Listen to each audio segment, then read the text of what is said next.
Bapa yang baik, terima kasih untuk siang hari ini. Kembali kami menyiapkan hati kami untuk menerima firman Tuhan melalui perenungan siang hari ini. Tuhan tolong mampukan kami untuk bisa menerima pesan dari Tuhan dalam nama Tuhan Yesus. Amin.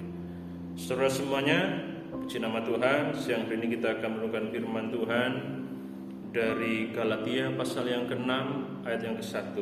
Saya bacakan buat saudara semuanya. Saudara-saudara, kalaupun seorang kedapatan melakukan suatu pelanggaran, maka kamu yang rohani harus memimpin orang itu ke jalan yang benar dalam roh lemah lembut, sambil menjaga dirimu sendiri supaya kamu juga jangan kena pencobaan. Siang hari ini perenungan firman Tuhan saya berikan judul merespon kesalahan sesama. Beberapa waktu yang lalu mungkin saudara melihat di media bahwa seperti fenomena orang yang ketika melakukan kesalahan dan jelas-jelas mereka melanggar aturan, tetapi ketika ditegur, ketika diingatkan, mereka tidak menerima teguran tersebut. Justru sebaliknya, mereka menjadi sangat marah, bahkan tidak terkendali kemarahannya. Atau mungkin sudah pernah menemukan dalam kehidupan sehari-hari orang di sekitar saudara, ketika mereka melakukan kesalahan, ketika ditegur, mereka galak, bahkan lebih galak dari orang yang menegur. Jadi seolah-olah bahwa yang menegur justru menjadi salah. Ya, jadi orang yang salah ditegur justru marah dan menyalahkan orang yang menegur. Itu sering atau mungkin sudah pernah lihat dalam kehidupan sehari-hari, dan terkadang itu membuat orang akhirnya enggan, akhirnya tidak mau menegur, tidak mau mengingatkan ketika ada orang melakukan kesalahan. Orang menjadi cuek dengan kesalahan yang dilakukan oleh orang lain. Orang menjadi tidak peduli kalau ada orang melakukan kesalahan. Kenapa? Karena ketika diingatkan, mereka tidak menerima. Justru kita sebagai orang yang mengingatkan bisa menjadi salah di hadapan orang tersebut. Saudara, siang hari ini kita belajar dari Galatia pasal yang ke-6 ayat yang ke-1. Nasihat Paulus kepada jemaat di kota Galatia. Bagaimana cara mereka merespon orang-orang yang melakukan kesalahan. Kita belajar bagaimana respon kita ketika kita mendapati orang di sekitar kita melakukan kesalahan. Yang pertama, tegur dengan kasih. Tegur di dalam kasih. Dikatakan di situ bahwa kita harus memimpin orang itu ke jalan yang benar dalam roh lemah lembut. Jadi saudara, dikatakan sebagai orang-orang yang sudah mengenal Tuhan, orang-orang yang sudah hidup di dalam roh dan dipimpin oleh roh, ketika kita mendapatkan ada orang di sekitar kita, saudara kita yang melakukan kesalahan, dikatakan kita harus memimpin orang tersebut kembali ke jalan yang benar. Terjemahan yang lain dikatakan kita harus memulihkan orang tersebut, orang yang melakukan kesalahan. Dan harus, artinya ada tanggung jawab yang mengikat kita sebagai orang-orang yang percaya pada Tuhan, bahwa ketika kita mendapatkan saudara kita melakukan kesalahan, kita harus mengingatkan mereka, tetapi menegur dalam kasih.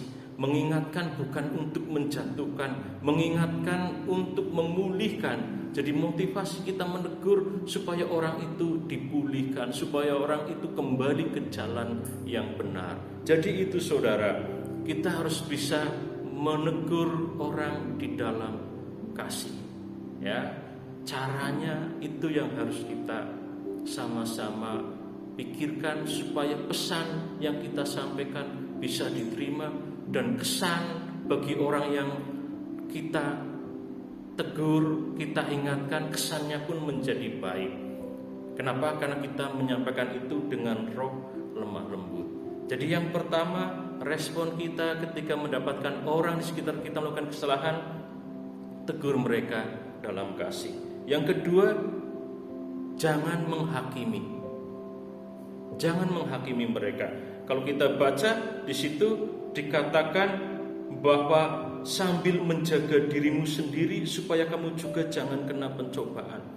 Jadi jangan menghakimi orang yang sedang melakukan atau sedang ada di dalam kesalahan mereka. Jangan hakimi mereka, tegur mereka dalam kasih.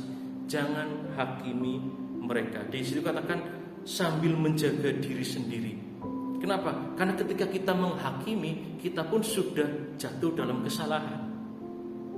Ketika kita menghakimi mereka yang melakukan kesalahan, kita pun juga sedang melakukan kesalahan. Jangan hakimi mereka, karena kalau menghakimi, kita sama dengan mereka, sama-sama melakukan kesalahan di hadapan Tuhan.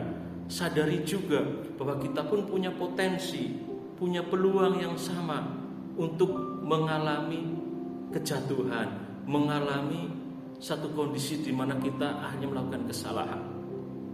Saudara, jangan gunakan ukuran kita untuk orang lain. Bahasanya, jangan paksa orang untuk memakai sepatu kita, karena jelas tidak pas. Sepatu kita nyaman buat kita, tapi tidak nyaman bagi orang lain. Juga sama sebenarnya, sepatu orang lain nyaman bagi orang lain, tapi tidak nyaman bagi kita. Oleh karena itu, apa yang menjadi ukuran? Firman Tuhan. Jadi jangan hakimi, jangan pakai ukuran kita, tapi pakai ukuran firman Tuhan. Itu respon yang harus kita miliki ketika kita mendapatkan orang-orang di sekitar kita melakukan kesalahan. Kita harus mengingatkan mereka, menegur mereka dalam kasih, bawa mereka kepada jalan Tuhan, pulihkan hidup mereka dengan teguran, dengan nasihat yang kita sampaikan. Yang kedua, jangan hakimi. Ketika kita menghakimi, kita melakukan hal yang sama, yaitu kita melakukan kesalahan di hadapan Tuhan. Sadari kita juga punya peluang untuk melakukan kesalahan. Jangan gunakan ukuran kita untuk ukuran orang lain, tetapi gunakan firman Tuhan sebagai cermin bagi kita semuanya. Tuhan memberkati kita. Kita berdoa. Tuhan, terima kasih untuk perenungan singkat di siang hari ini. Roh Kudus, mampukan kami untuk menerima bahkan mengerti serta melakukan firman Tuhan dalam kehidupan kami. Kami bersyukur Tuhan, dalam nama Tuhan Yesus. Amin.